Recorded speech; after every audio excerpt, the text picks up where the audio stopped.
Tēnā koutou katoa, tehi Māori ora, e ngā mana, e ngā neo, e ngā iwi. E rau rangitira mai, tēnā koutou, tēnā koutou, tēnā koutou katoa. Ko kini toi taku ingoa. Thank you and a big welcome to all our colleagues.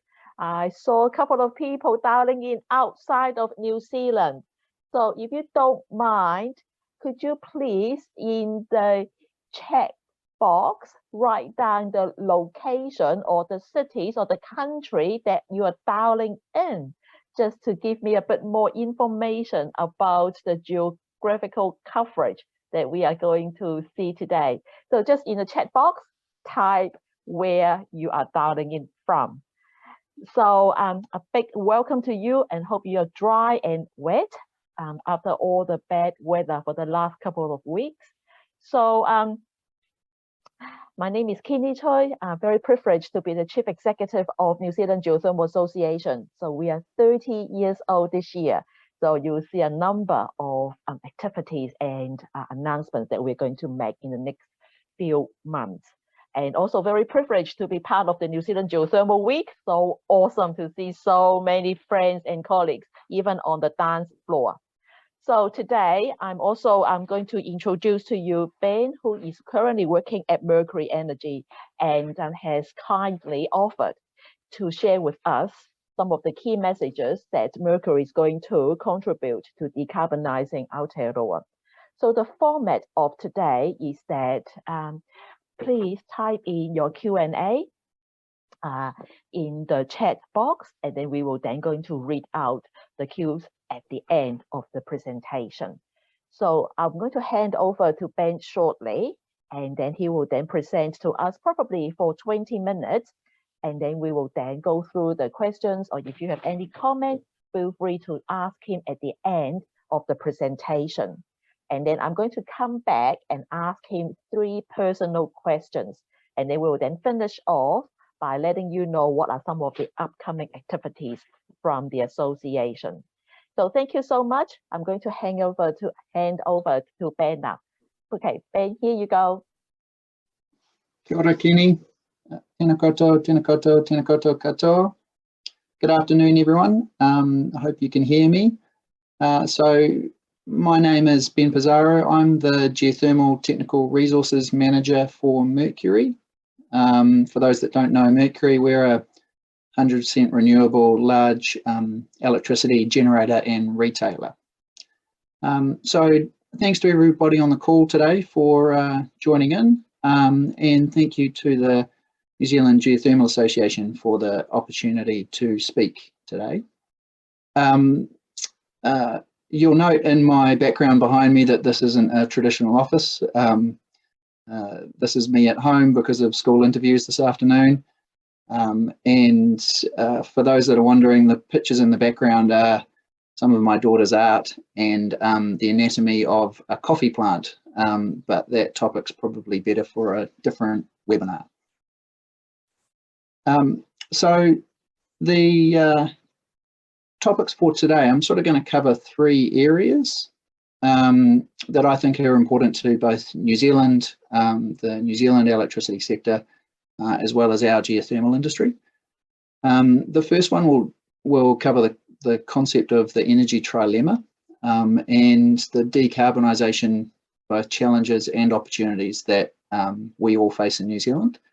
Then I'll tell you a little bit about Mercury, how we have evolved and some of the recent changes that have gone on within our company. And then lastly, I'll touch on how we approach sustainable geothermal development, and in particular our partnerships, a little case study at one of our geothermal fields, and some of our recent technical developments in regards to reducing our geothermal emissions. So on the slide there are 2 charts. I have a science background, so I quite like my maps and charts. On the left-hand side, you can see New Zealand's transmission grid. The major load centres are the red dots, and the blue dots are the major generation locations. You can see that there's not a lot of overlap in that, and hence the importance of having a robust and highly effective transmission system. On the right-hand side is actually a map of the geothermal resource use across New Zealand. So the heat beneath our feet. You can see the cluster of geothermal use in the TVZ, but also sprinkled all the way up to the top of Northland and in the middle of the South Island there.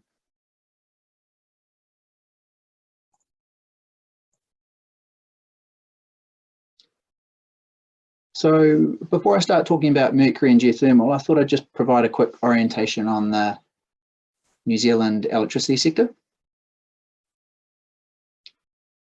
So here's a diagram of the key components that form our electricity sector. Obviously on the generation side, there's 5 large generators, but there's also an increasingly amount of smaller players, in particular in solar generation. In the transmission area, you've got a single state-owned enterprise in the form of Transpower that transmits the energy.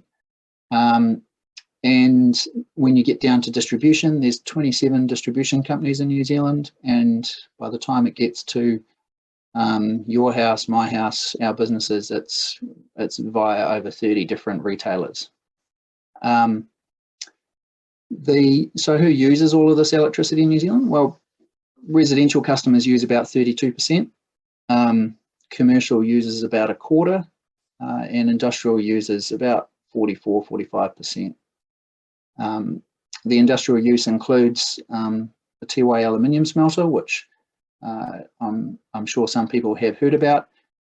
They use about 13% of New Zealand's electricity generated. The commercial and industrial sectors are large users, and there is still significant use going on in those sectors despite the deindustrialization trend that we've seen sort of over the last couple of decades.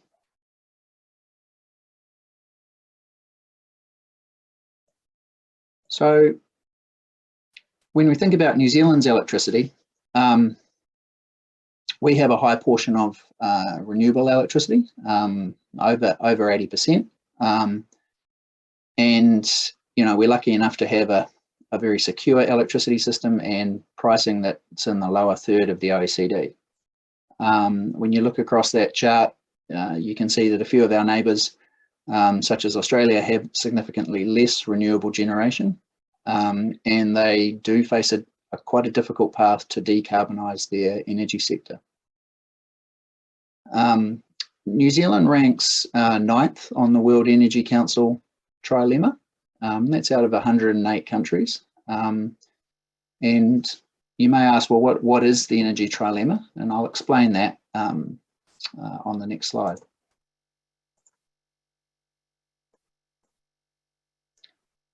So a healthy energy system, and when I mean energy, it includes electricity, but also other forms of energy. Healthy energy system needs to be secure, equitable, and environmentally sustainable. And these 3 dimensions need to be very carefully balanced and managed, hence the form of a trilemma or a triangle. Energy security measures the nation's capacity to meet current and future demand reliably, and also to bounce back from any shocks.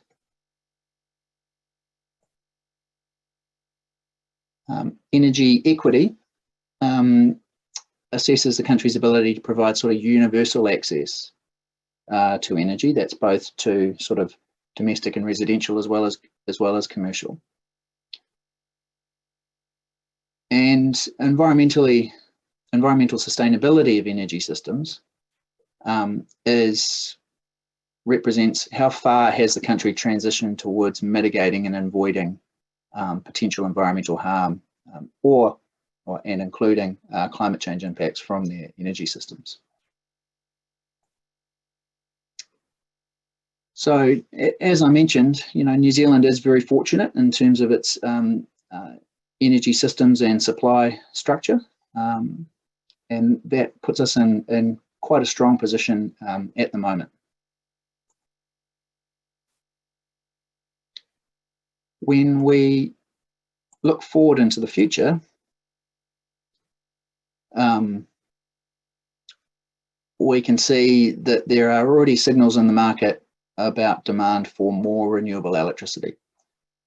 And other countries around the world are also seeing the same signals. And that's in New Zealand, that's in particular around process heat and industrial applications, as well as in the transport sector. What this means for New Zealand is that there's a significant increase in the amount of renewable generation required from our 80%, upwards. And the chart here is an estimate of the required generation from the Climate Change Commission analysis, and it could be optimistic in terms of the forward projection.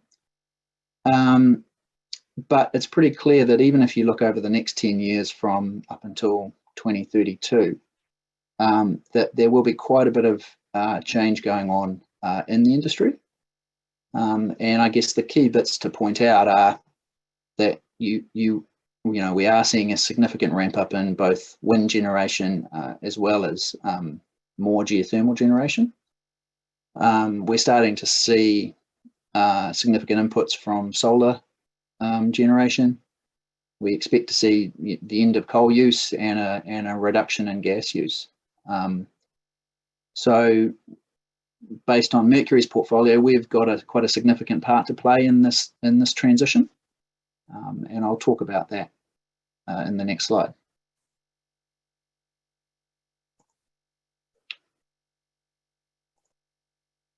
So this is Mercury at a glance.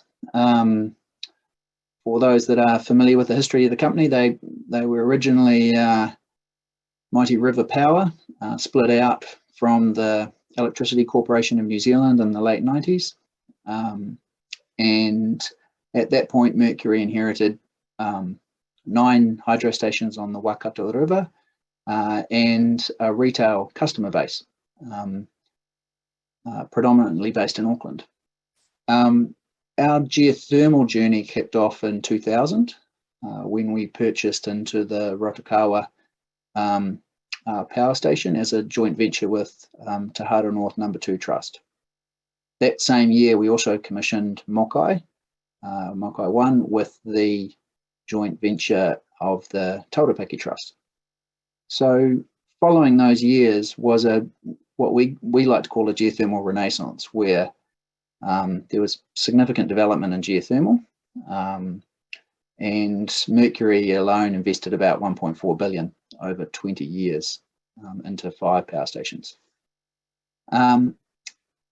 Mighty River Power was listed on the NZX and ASX in 2013, and we'd just commissioned the Ngātamariki power station at that point.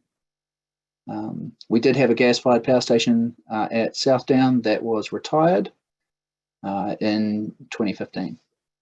And we had the Mercury Energy retail brand, as well as several different sub-brands. And in 2016, the company decided to bring everything together under a single brand of Mercury. And it's been growing ever since then. In the last 12 months, the business has grown substantially, and that's through the addition of both Tilt New Zealand wind farm business and the Trustpower retail business. I'll provide a bit more detail about both of those 2 activities in the next couple of slides. So to summarize Mercury, we're a 100% renewable generator. We've got a national retailer presence. And we're the second largest gentailer by market cap and 51% government owned. We've got 17 operating power stations, which you may be able to see on the map there, located in the central North Island, but also with the wind farm developments in Taranaki, the lower South Island, and around Palmerston North. that gives us about 7,500 gigawatt hours. And you can see the breakdown of hydro versus geo versus wind up in the top corner of that chart there. With the acquisition of Trustpower, our customer base has increased substantially. We're now New Zealand's largest electricity retailer, with over 500,000 customer connections in the North Island and 150,000 in South Island. And we offer a range of products to our customers now, the traditional electricity and gas, but also different types of broadband and mobile as well.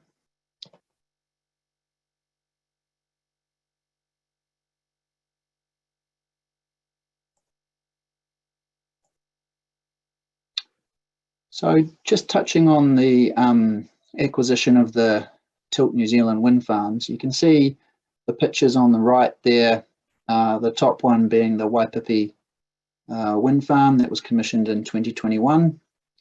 And the bottom picture there is the Turitea wind farm in the ranges above Palmerston North.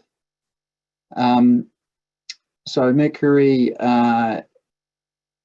acquired the Tilt assets, and that includes, so Mercury now has 5 operating wind farms in the green dots, and a range of wind development prospects in the yellow dots, all the way from the far north to the bottom of the South Island.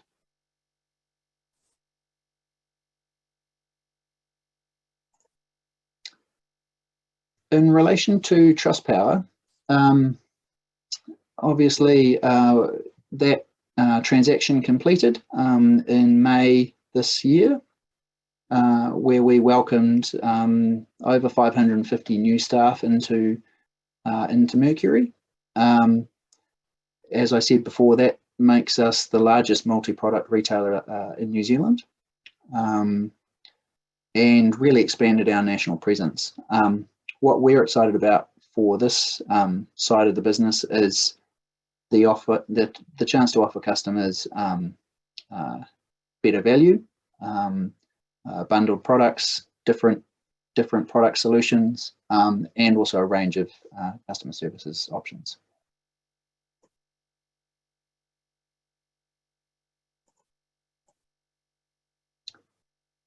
So in terms of what's on the horizon for Mercury, and how we are contributing to decarbonisation, we've currently got a portfolio of about north of 700 megawatts worth of development options that we're looking at.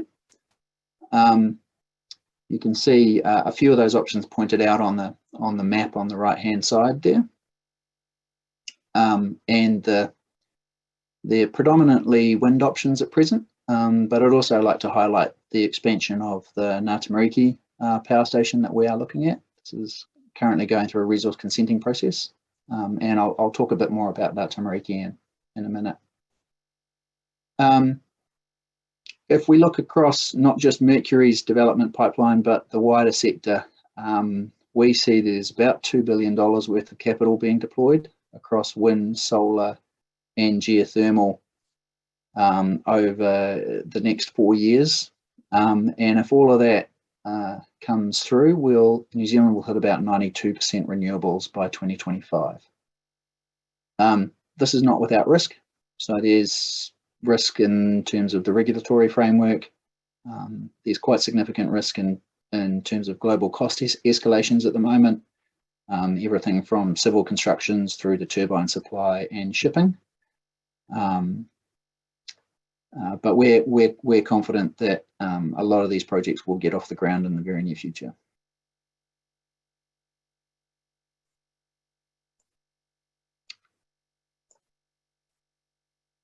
So just moving on to Mercury's approach to developing, operating, and enhancing our geothermal assets. I think our approach is unique in New Zealand in terms of we operate across 4 geothermal reservoirs with a variety of different partners stakeholders, and also technical challenges.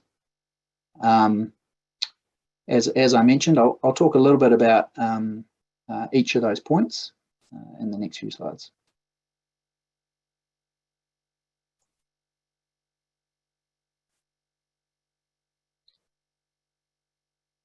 So here's some pictures of our 5 geothermal power stations located across our 4 geothermal reservoirs, stretching from Mokai and Rotokawa around Taupo up to Kawarau in the Bay of Plenty. As you heard in our history, we've got a long relationship with some of the key landowners in how we developed these valuable assets. And our geothermal identity wouldn't be the same without the deep involvement that we've had with iwi, Māori trusts, landowners, and the surrounding communities. We're obviously very proud of these partnerships and joint ventures, and the fact that they've been able to sustainably develop the Taonga, but also create meaningful investment opportunities for our partners. In geothermal, I think we've learned that the learning never stops, and in particular that the relationships that we have are key to everybody's success.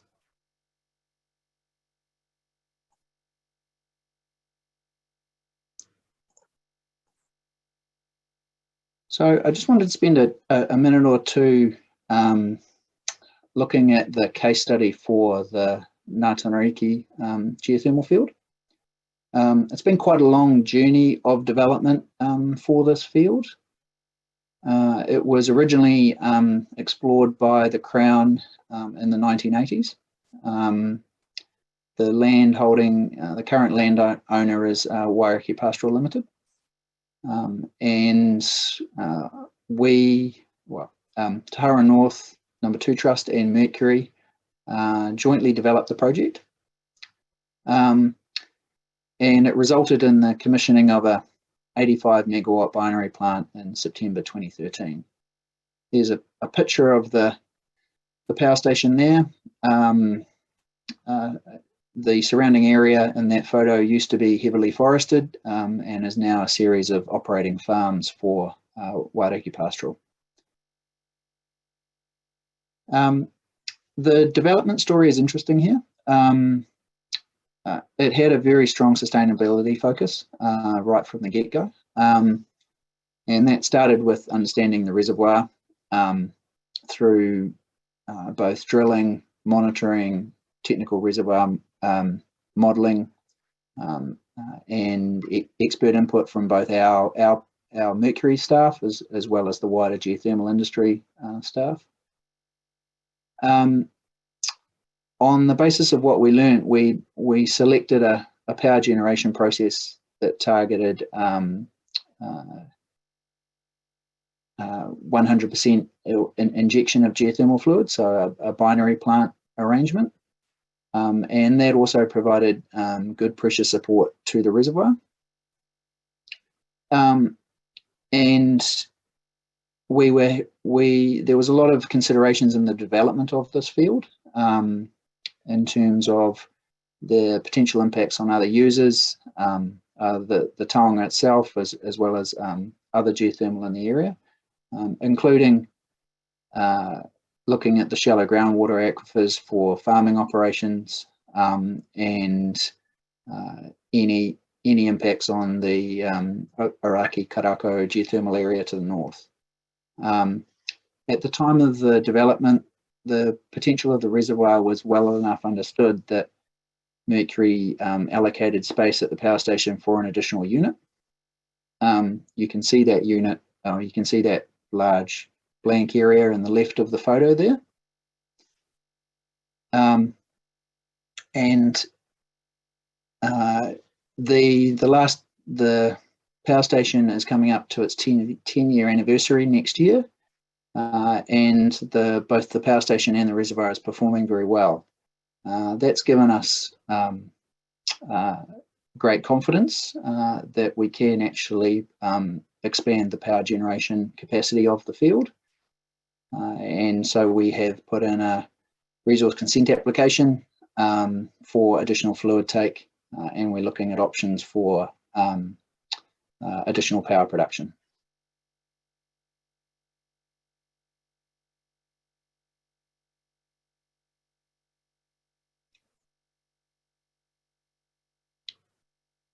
And so lastly, I wanted to talk about, in addition to building renewable electricity for decarbonisation at the country level, obviously the company also needs to do its bit, and we're interested in how do we reduce our carbon footprint. The market signaled that there's financial drivers for us to do that. The chart here on the left shows the price of carbon units in the New Zealand market over the last 12 months. And that yellow line is probably only going in one direction into the future, with the cost of carbon emissions becoming more expensive. The main source of CO2 emissions for Mercury, being 100% renewable, is actually our geothermal power stations. These geothermal fields that they're located on do emit natural gases, and when we use the geothermal fluid in our power stations, the gases are also released. So we've been trialling a process where we capture those geothermal gases from the power station and dissolve them back into the geothermal fluid as it exits the power station. This fluid is then injected back into the reservoir where it can be reheated. We've got a trial underway to remove 25% of the Ngā power station gases, and so far the results look very promising. We're not seeing any impact to our station, our steam field, our geothermal wells, or the reservoir. The technology has a potential application across all of New Zealand's geothermal power stations in one form or another, and we're working closely with other geothermal operators to share data and build understanding. In that regard, we are very grateful to the New Zealand Geothermal Association to help establish this operator working group, which we're part of.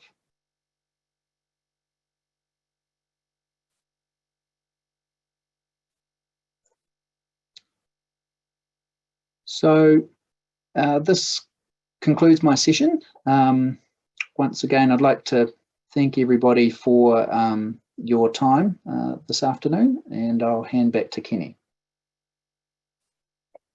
Kia ora, Ben. Thank you so much. And it was really, really nice to have the opportunity for the site visit of Ngā Tamariki at the recent Geothermal Week.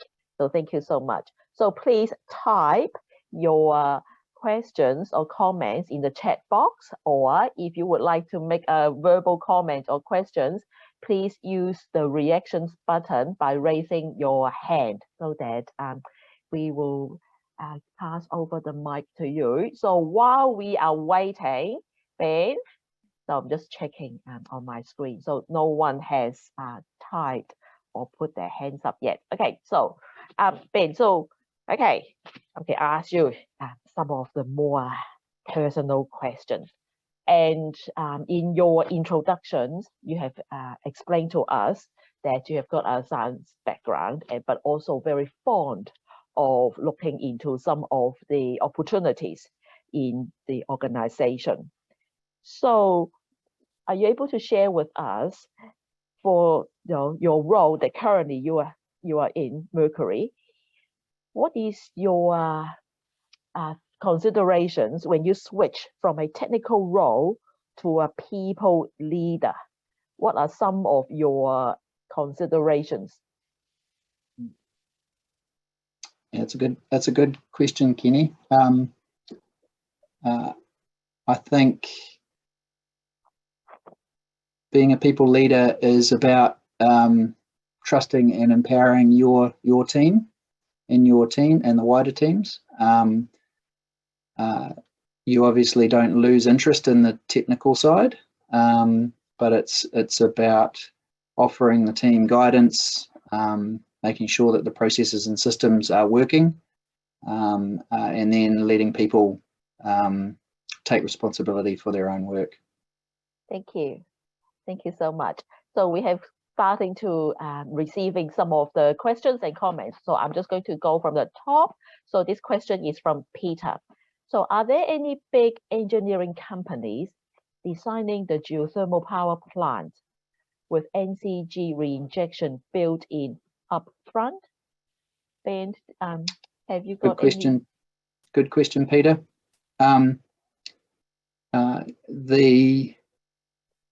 The concept of emissions capture and injection is relatively new. That being said, we've had some great support from some of the equipment manufacturers to sort of retrofit equipment into our power stations. I think it will become a specification that gets dealt with in new power station design, and I'd expect that to happen in the near future. Okay, thank you. So next question, Simon from Reno. Hello, Simon. Kia ora. So are you doing anything to quantify any changes in natural emissions over time in order to reduce the carbon cost?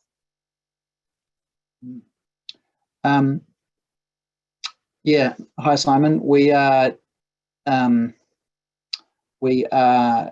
looking at auditing the carbon capture volume, as well as getting a good understanding of the natural reservoir processes that happen with geothermal production, where your geothermal emissions do naturally decline over time. And so that needs to be taken into account in your audit process. Okay, thank you. So the next question, how are you measuring what happens to the re-injected gases? So we carry out a series of monitoring for this particular trial. We're looking at everything from the effect on our surface pipework in terms of corrosion, through to the performance of the injection wells, and that includes both surface monitoring and down well monitoring. And then we're also monitoring the production side of the reservoir as well for any changes in well performance or reservoir chemistry. Okay, thank you. Next question, how does Mercury view fringe geothermal technologies or emerging technologies? For example, the closed loop geothermal, that is no use of steam to drive the turbine. Yep. So Mercury is always open to new technologies. Obviously, they need to be fit for purpose in terms of what you're trying to achieve. We apply several different geothermal power technologies across our geothermal fields, including different types of flash plants as well as binary plants. Okay, thank you. Okay, are there any concern as to geothermal asset risks to natural hazards in the TVC? Are there any views to the likelihood of serious disruption? Yeah, that's a really good question. But you know, Mercury, as well as all the other big power generators in New Zealand, take natural hazards very seriously. We are in a very volatile country, no matter what island you're in. We plan and prepare for natural hazard events, everything from flooding on our hydro system through to earthquakes, through to volcano. volcanic eruption hazards. And we also work very closely with our insurers on those types of events as well. Okay, thank you. So last two questions relating to our current ETS or the emission trading scheme regulations. So do you or have you had any discussions with anyone in the ETS team if the geothermal stations become carbon negative? We have we have had some interactions with Ministry for Environment. Obviously, they're interested in what we're doing. It's probably early days to understand whether we can get to a carbon negative state. It would depend on the capture technology. Okay. Okay. Last question is there a plan for Mercury to gain approval for revised unique emission factors for the field where reinjection is currently happening? Yes, potentially it is. We're keen to take an industry approach to those emission factors, and we're happy to work with other operators and the regulators to achieve the right outcome there. Okay, thank you. Okay, so I don't see any more questions coming in, and I don't see any hands up. So I assume that our audience has no further questions. But before Ben, I finish off, I just want to say a big thank you to you. This is such a wonderful and comprehensive presentation. So we have recorded the webinar and also seek your permission that we will share the presentation slides with our communities as well. So just a couple of the plugs. So from the association perspective, thank you so much for joining us every corner of the world. So, and thank you so much for those who are also joining us in Aotearoa. It's such a wonderful representation here today. So our next upcoming events, so 1st of September, important, first day of spring. But also, I have secured with MB, the Ministry of Business, Innovation and Employment, that NZGA will have the opportunity to join in for the presentation by EVA of EFA technology. So those of you who might be interested about closed loop geothermal, that will be the chance that you might be able to sign up for that. There are limited tickets available to join me in Wellington at MB office, or that you can join that online. So the sign up information is in the newsletter that gone out a couple of days ago. Then we are also very busy trying to secure a September webinar for you. This will be something really, really different, and hopefully the presenters will be available, and I will give out more details later on. Then also next event, 12th of October, so 1210. So our next Members Connect event in Wellington. So join me and the board members that we will be having our Members Connect in Wellington. So we held one in May in Taupo and one in Rotorua last week, and both of them were amazing attendees, very good conversations. So, and of course, we will see you at the geothermal workshop coming up at the end of November as well, and also with our AGM. So that is from me. Thank you so much, Ben. Thank you again for your wonderful presentation and very interesting. So, and also thank you for those who join us as well. So we will see you at the next event. Goodbye. Thank you very much, everyone. Thank you. Enjoy the rest of your day.